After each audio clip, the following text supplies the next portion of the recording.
What's going on, everybody, and welcome to a special episode of Ask a CISSP Cross DBS Cyber.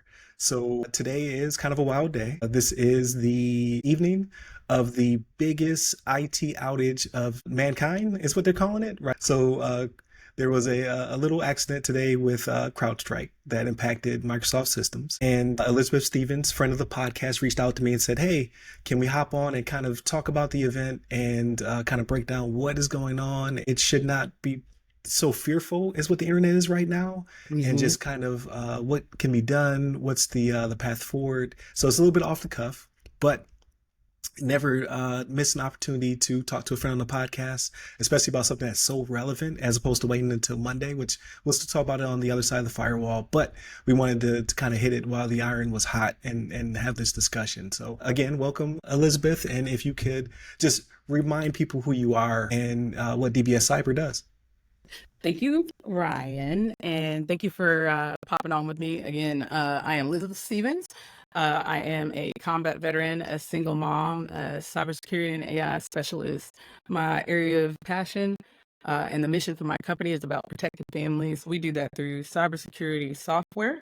We do that through education, cyber university platforms. We do that through helping veterans in any way, shape, or form that we can. Currently, the biggest thing for us, as we talked about last time, is creating an application called TOVA, which is an AI-powered personal assistant. I like to call it a PTSD dog on your mobile, so that veterans can feel strong enough and capable enough to take care of their own mental health and to help themselves using something that doesn't require them to be more responsible for something in times of need. Again, DBA Cyber, we are all about protecting America, protecting families, and serving in any way, shape, or form that we can. And again, thank you for having me on. I love what you've been doing since the last time I was on the podcast. I promise today we're going to keep it on track and keep it under a half an hour. I appreciate that. Can never go too long, right? Especially if it's good content, we're having a good discussion. But yeah, since you were on last time, I think I've had a handful of interviews. Hitters, Yeah, a handful of heavy hitters. I've been watching you. I appreciate that, but please excuse the background noise. So we both are contending with something. So I don't know if you can hear I have a thunderstorm just rolled in down in Florida. So prepare for the rest of the exercise to have booming in the background. That's what we do. Every evening there's a storm down here. But again, we're dealing off the cuff, right? It's not perfect. And if you're stuck in the airport, then hey, this is good content for you to listen to. So Exactly. So I'll kick it off with let's talk about what happened. The relationship between CrowdStrike and Microsoft is such that Microsoft builds the software, owns Windows OS. CrowdStrike, like many other service providers, is responsible for deploying and patching their software in support of the Windows OS. CrowdStrike provides cybersecurity. They do this by protecting those. Now, the reason why this is important is because at the very OS level is the level of your computer that allows it to turn on for us normal people. CrowdStrike software is at that level. So all of the things that happen before you turn on, before you see the Windows emblem, CrowdStrike is doing their part on that back end. What that means to us normal people is that when CrowdStrike deployed their updates, their Windows OS updates, and they had this bad patch, the Windows system felt the bad patch, understood it as something that was wrong, and stopped attempting to load normally. That is why you get the blue screen of death. You may have seen that in many other ways from many other companies. CrowdStrike's not the first. Unfortunately for them, this was significant because of the timing of it for so many people, because of the broad reach and the broad scope. And as we all are now intimately familiar, Microsoft is in just about 80% of everything that we do, to include critical infrastructure, the FAA, for those of you that are stuck in airports right now, as well. So this is not currently considered a cyber attack. I'm the one that would always say, this is what a cyber attack would look like. That is correct, but this is not that. This is self-induced harm. Currently, CrowdStrike is coming to the table. They say they did not do it on purpose. This is a fault, people, process, and tools. So when we talk about what happened today, it's a global information technology outage. It's a stark reminder that in the digital world, These things that we count on are extremely fragile. For those of us are unable to access services like your financial services, I myself was at Home Depot today because I needed to get some stuff for a repair because like in Florida, we have storms up here in Tennessee, and I got flooded, and they're not able to access receipts. They're not able to use some of the systems that they use to identify what people picked from the counters and put into your cart. So it's not just the FAA, which is significant. It's also daily lives things like your telephones, your access to internet. Some people can't even turn on their computers. This is just a present reminder of how quickly technology, while a great enabler, can disrupt all of our lives. And so, again, I'll say out loud, Ryan, as I always do, all my information is open source based on my years of expertise. I'm a subject matter expert in certain things. I can tell you today that the investigation is not complete. This is, in my personal opinion, a cascading software failure, and it highlights a critical vulnerability for some of us, but it's a critical point for my upcoming book, which I was supposed to say. Right. And I was what going we to get there. talked Yep. about, I know, look, I saw it in your eyes. Building a resilient digital future will be out next month, but it's about understanding and recognizing that no system, no matter what it is, man-made, AI, concrete or digital, no system is infallible. And that's why preparedness is the key. No, absolutely. And I think a lot of people misunderstand the blue screen. So when it does fail and it does go to the blue screen, that's a protection feature, right? It's not a flaw, it's a feature. In this case, it's very baffling to people. Like I saw pictures all over the internet of just conference room tables, all blue screened. You saw New York, so Times Square, blue Yes. screen. Obviously, a lot of airports were down, so if you were walking around the terminal, you would see that screen as well. We did it to ourselves, right? So this is a distributed denial of service from the good guys, not the bad guys. Well, So, look, we are talking about CrowdStrike, so hey man, yeah, I won't say good guys, bad guys, but yes, this is not one right. of those. This is not a threat actor. It's not a commoditization attack, unless it's an insider threat. But again, we can't really say that. I think, No. we talk about this. The outage isn't just a headline. It's a real world experience. We're all experiencing it. Again, not to be too like lighthearted about it, because like my whole point is that no one should be panicking right now. Let's not talk about who to blame or why, because this is not one of those situations. It's people, processes, and tools. Right. We have to invest in our people first, then you invest in the processes. Because if you invest in a tool, but you don't invest in your people, then it doesn't make any sense. It's going to fail. If you don't invest in your processes, it's going to fail. I know some people will say go to AI and that could help. It will not help, because if your people and your processes, or your people or your processes are messed up, the Right. tools are not going to help. And so I would say right now, for everybody out there that's nervous, stuck, doesn't know what to do, please take a deep breath and recognize that, yes, this is a huge issue. Yes, I do believe that the organizations responsible for this need to take a very hard look at their resilience, at their redundancy plans. But it's not just the commercial organizations that need to do that. It is also our government industry, our government agencies, especially the ones that have to do with healthcare, services, food, my favorite, women and children's services as well. If you are requiring your people through mandating requirements that end up being digital for medical or to receive services, now is a very stark reminder of what some of us have been saying for the last few years. You cannot do this without having a backup plan. As much as we in the military have our go bags, remember, you have to be prepared, right? The government needs to think through that too. And now's the time, because there's too much instability for some of us, for all of us, I would say. Remember, it's not just about protecting companies, it's about protecting ourselves. So we have to start creating our own digital go bag. As AT&T started to deprecate all of their hardwire lines, now people are going, I know myself, I was like, can I buy those lines then? Now people are going, what happens if the digital infrastructure goes down? We should have been talking about that before. Nothing's too big to fail.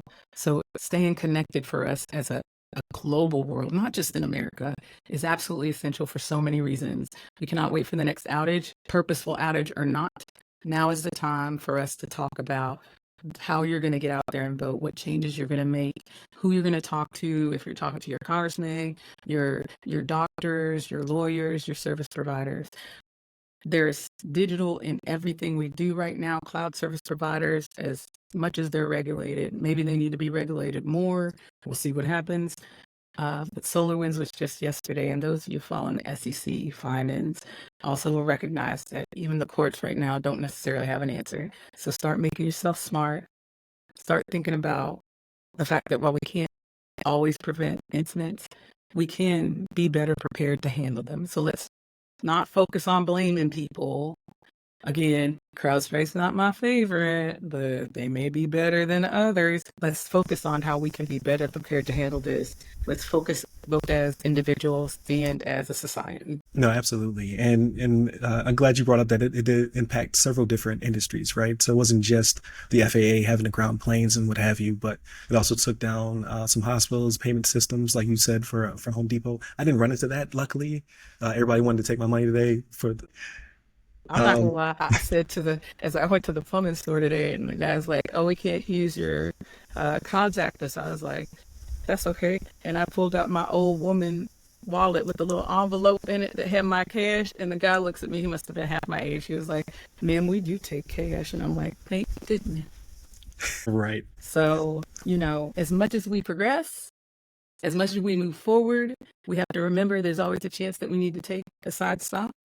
Hop off of the internet highway for a couple minutes. Remember what we need to do for our digital go bags.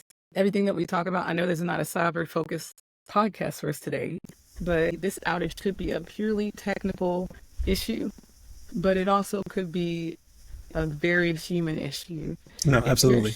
I can't think of the people right now that are stranded. If you're stranded without a fight, you're stranded because of this. You're also not able to access money. You have families in the airports right now. You have families that are trying to rent cars to get where they're going. Elderly people cut off from their essential services. Let's not forget, I have family members, they have insulin machines, you have dialysis machines, all of which are remotely updated. Some of the very specific and important adjustments to medication are done remotely right now. And the biggest part that is frustrating for me is that this fixes at the OS kernel level. That means that you can't fix it remotely. That means that people are going to start calling out and reaching out to their IT support at home and going, "How can you fix this?" And I'm not the one that's going to say no to my 60-year-old neighbor to the left or to the right. I'm going to go over there and try and help them. There's not enough of us, though.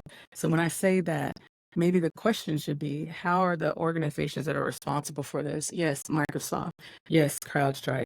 But also, yes, our public servants. How are they identifying ways in a people-centric approach to make sure that the people who, in general, how many people even know what an OS level kernel is, can't help themselves? I need to see letters coming out that say, when you get on your computer. But here's the worst part. I need them to send out information. How are the people that can't access their computers going to receive that information? Right. How are Like you what going to is what send is somebody? right? What does a PACE plan look like for a civilian, right? We're used to primary, alternate, contingency, and emergency, right? But Exactly. how does that look on the outside? I don't know if you hear the thunder in the background. Are So you saying? thank God it's stuff power, right? But with that being said, for those who are kind of uninitiated and don't necessarily understand what was going on. So I woke up with a message from Shannon. I probably got up 6:30 today, walked the dog and what have you, and I saw it. And I wasn't immediately impacted, right? I hadn't logged into work yet, I hadn't done certain things. And then once I did, it was more of the creature comforts. Like I was able to still do my job. But it was like some of the things like you kind of joked about off camera, like my AI assistant called in sick today. But while it's out, Gemini and I would like to challenge you to a prompt off. Is that So not fair? ChatGPT has COVID today. Oh, It's unable okay, to fine. respond. I'm not above challenging you when you are a man down, especially if it's Right. chat. In ChatGPT's defense, it did work. It did come up and respond. The problem is that it doesn't know I have a paid account. So I've run out of tokens already. Nah. So I can't ask me more questions for the next 24 hours. Well, agreed. To be fair, I use Gemini right now, not advertising. We're not, well, maybe I am advertising Gemini. Can I get some more tokens?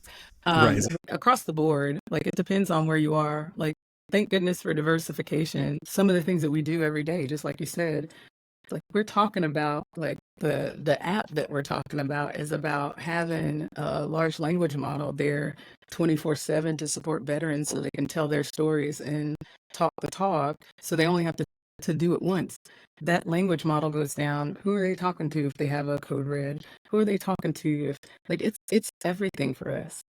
I started my morning at like 4 a.m. with the first call Okay. from the UK Project Management Institute. I am a volunteer. I'm their lead artificial intelligence, cybersecurity, and compliance Right. I saw that. volunteer. Congratulations. Thank you. It's a lot of work, but I it's was say also another great hat. for my You have family, another hat on. right? I started with those calls, and I'm like, everybody, calm down, calm down. The whole point of that organization and the initiative that I'm leading is that we need to empower individuals with the knowledge and the tools to navigate everything that we're doing. Digital disruptions being one perfect example is today. It means we have those of us, you, me, everybody that's out there that actually can talk the talk. It means that those of us with an understanding of cybersecurity, of systems engineering, of IT, of the language models, we need to make sure that we're engaging with our friends, our families, our communities. It's about us teaching and asking simple questions that will lead us to building steps in our communities to protect each one of us. Our personal information needs to stay safe for us. Our online stuff needs to stay safe for the companies that are using that to service us. The organizations, they have a responsibility to us just as much as we have a responsibility to protect ourselves. So when we start talking about how early or what's going on, it's not just like we're able to do a podcast today. You said you turned on your stuff. The reason my stuff doesn't go down is because I do a lot of defensive stuff to make sure that a Right. person that thinks like me, you're blue team, I'm definitely red, to make sure that a person that thinks like me can't block me from doing things. But there's a lot of people out there that couldn't even get to what's going on the internet right now. Couldn't get to what time am I supposed to be at my doctor's appointment. I think that's kind of like our technological privilege. You and I, we have this technological privilege because we've been able to do things and access things that maybe other people haven't. And bless you, because I love your podcast and I love what you're doing. And every day that I get to see something that you're putting on reminds me this is why, we're here to serve, and what you're doing should not. And I appreciate that. I'm being honest, being able to see people that look like us and speak like us in there, in the know, saying the words, that is helpful to so many people. While this outage is frustrating, extremely for me, I'm tired, right? I'm tired. It's disrupted people's routines. It's made people uncomfortable. Like most of my calls are about making sure people know, do not panic. Do not Right. panic. We're okay. We can help you. Let's make sure we just walk the walk. We did it before the computers were here. The whole generation doesn't know that. But we did it before computers were here. We can do it now. We just got to think smart. And while, again, maybe now is the time for our policymakers and industry leaders to start prioritizing this digital resilience because they haven't prioritized it before. Not, again, not being attributional, just recognizing business is about revenue and investment is about technology and innovation. Everybody's looking at AI right now because that's the next big thing. We need to secure the things that we own. We need to secure the things that we have. We need people like you educating people and talking the talking languages that people can speak. We need stronger regulations. We need Right. incentives for the companies. We need audits. We need accountability for people that are taking the money of the government, which is taking our money, and in the cybersecurity realm, proposing and stating that they are competent and capable of increasing the number of cybersecurity workforce personnel, but have failed in the last 5 years. We need to look people in the industry and our officials squarely in the eye and say, now's the time for us to make a decision. Now is the time for us to prioritize our resilience as a people. If we talk about America, America's about being free and brave. Why? Because we're self-sufficient. We are willing to actually do the work. We're also historically willing to work together. And that is something that people may be forgetting right now.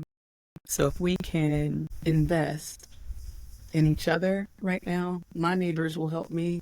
I will help them, regardless of what the politics say, regardless Right. of what's on television. I'll reach out to you. You reach out and respond to me. We all have a role to play in this. That's what it's supposed to be about, greater transparency. So if you need help out there today, those of you that are stuck, I think about 20 minutes ago, I think they just grounded, the FAA is calling for them to ground all flights, which is probably the safest thing. Right. Yeah, that is very unfortunate. So I have some travel coming up, so I'm hoping that this is cleared. I can empathize with people who are probably stuck or they had plans or they're trying to figure out like how do I recoup things of Yeah. that nature. Because we had a pandemic that did something very similar, right? Obviously well, not obviously, hopefully this will only be a day or two of impact as opposed to a year plus that the pandemic brought in. But so to slightly pivot, right? Because I like to also have have that show be somewhat lighthearted. I don't know if you were paying attention to the meme that was going around. So there's a gentleman called Vincent Filibuster. This guy made a meme shortly after the downfall of CrowdStrike and all the other things, where he put the background CrowdStrike behind him, and he said something to the effect like first day CrowdStrike pushed a little update, take an afternoon off, and then 40 minutes later he posted fired, totally unfair, and then he kept the joke going though, Yeah, right? yeah, yeah. So it went I want to Did it go say viral? Because that's it awesome. went viral. So currently he's sitting at 26.8 million views. And I was like, that's hilarious that he took advantage of it. What I did not know though is if you keep scrolling through the thread, he is a professional. So he is a trainer and teacher in digital citizenship, critical thinking, specialized in fake news and social networks, OSINT AI digital communication consultant. So Yeah, he saw it happening and was able to quickly flip a photo. Like he took a photo, he showed how he made the photo. He showed all of the issues with the photo. lovely. Like I was unable to crop this. I was unable to change this. My hand looks unproportionate because I took an AI filter to make this. So he broke down how he made the meme and then how people easily fell for it, just using some of the basics he learned in class. Like everyone wants a villain, everybody wants to be able to pin this on someone. Yeah, It's funny, so the people who actually it's get the hilarious. joke perpetuate the meme, and the people who don't quite understand the joke and that it is joking take it and criticize it, and that just makes it continue to bubble over, right? So he's able to flip this issue into a teaching event for those Yeah, who are still paying attention to his thread. And I was like, that is amazing that he was able to do that. really.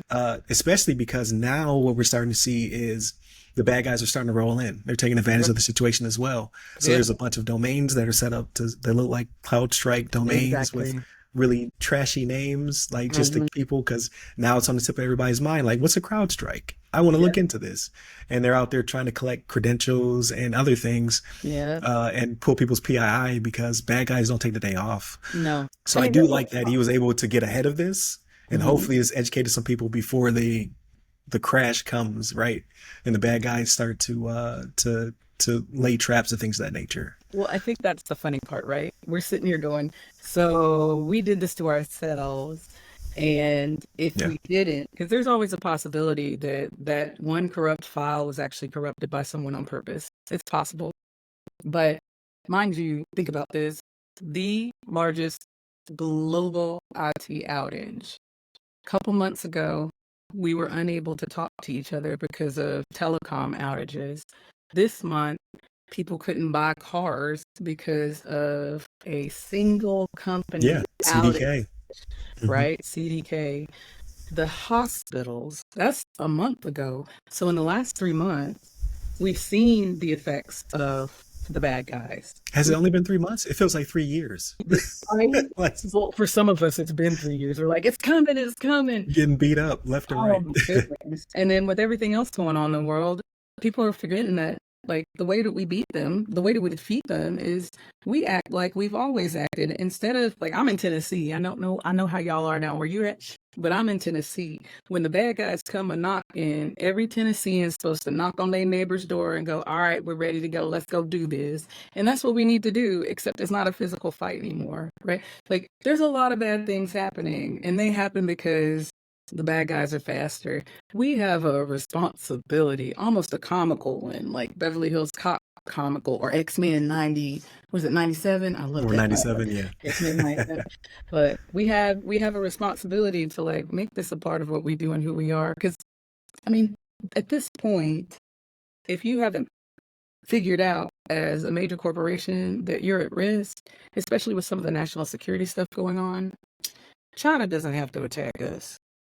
If we don't have the proper processes, if we haven't invested in resilience, so what's worse? And I ask you guys out there, I'm talking to Ryan right now, but I ask you guys out here to think about this very, very specifically. What is worse for us if someone who is responsible for this level of impact makes a single mistake, and that mistake cascades into this, not Swiss cheese, a single point of failure? Those of you in the military know exactly what I'm talking about. A single, and in aviation, as a matter of fact, a single point of failure has done this. How difficult is it for an attacker to do the exact same thing? I say, let's think about this. Let's stop throwing blame. Let's talk about what the next steps are to ensure that this is not going to happen again. Let's Right. talk about how do we enable CrowdStrike? Because right now we're looking at Microsoft going, exactly why do you have curl updates being automatically displayed? And this brings me to the point about AI. So right now people are going, this is why we need AI. This is why we need, no, this is why we don't need AI. Right, exact opposite. It's exactly the opposite. We need people. We need people to be invested in. We need people to be educated. We need people who are working for the companies who go, hey, I think something's not quite right and we Right. need to look at it, instead of being laid off, instead of dropping all the DEI Yeah, I was gonna people. say that was the ancestors. Exactly. Right, How immediately about, after DEI was dropped, Microsoft was you know, dropped. like that's exactly what happened. Let's talk about this. We need people that are going to think, look, and say what needs to happen if you see somebody doing something. And because I will say it, there are times when someone will go, especially in IT, this is a problem. And the person that's the problem has been there for 20 years. And that person will sit back and rest on their laurels, and they will get rid of the person who said, hey, there's an issue. And people will make all kinds of assumptions, but they will never actually come back to the actual issue. That's the problem. We need to look at the issues as if they're issues. We need to forget, no, I won't say forget. We need to honor our differences. We need to honor our uniqueness. We need to recognize that diversity is not just about color. We need to recognize that there are things that happen every day that prevent people from receiving the information that they need to make the right decision. And that bad behavior may not even have to do with IT. It may have to do with cognitive bias. But when you think about it in that way, remember, the issue is the issue, not the person. And that's what we got to get at.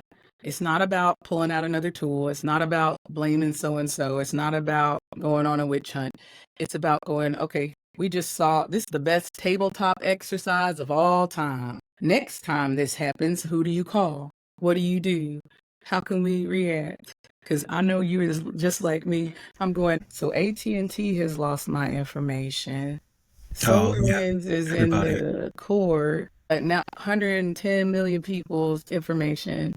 And then somebody, I can't remember his name, he says, I don't know what they would even do with this information. And I'm going, I do. And it's not a good thing. Right. But, thanks for playing. We got to, like, back to it. See, this is why we always get off track, because I start talking and you start letting me. The whole point of today's podcast, the whole point of today's, like, session, what happened was a base foundational level brick in your Microsoft machine, in the Microsoft servers, in the big thing that they call an operating system at the very base level, a kernel. Yes, it sounds like a piece of popcorn, but something very small. It's the one thing that caused all of this, something very small. Could it have been prevented? Yes. Not just yes, could it have been prevented by a thing? We have people, we have processes, we have tools. You'll see a bunch of people saying, hey, why didn't they do this, this, and this? All of that is complicated terminology for them to say, hey, you do not do something that can have this level of impact without implementing checks and balances and Right. tests to make sure that this thing doesn't. So at the end of the day, once CrowdStrike finishes doing their investigations, if they do, I encourage full transparency. We may find out that it was a copy paste error. We may even find out that it was in fact a threat actor. But the point is, one single thing should not have been able to cause this.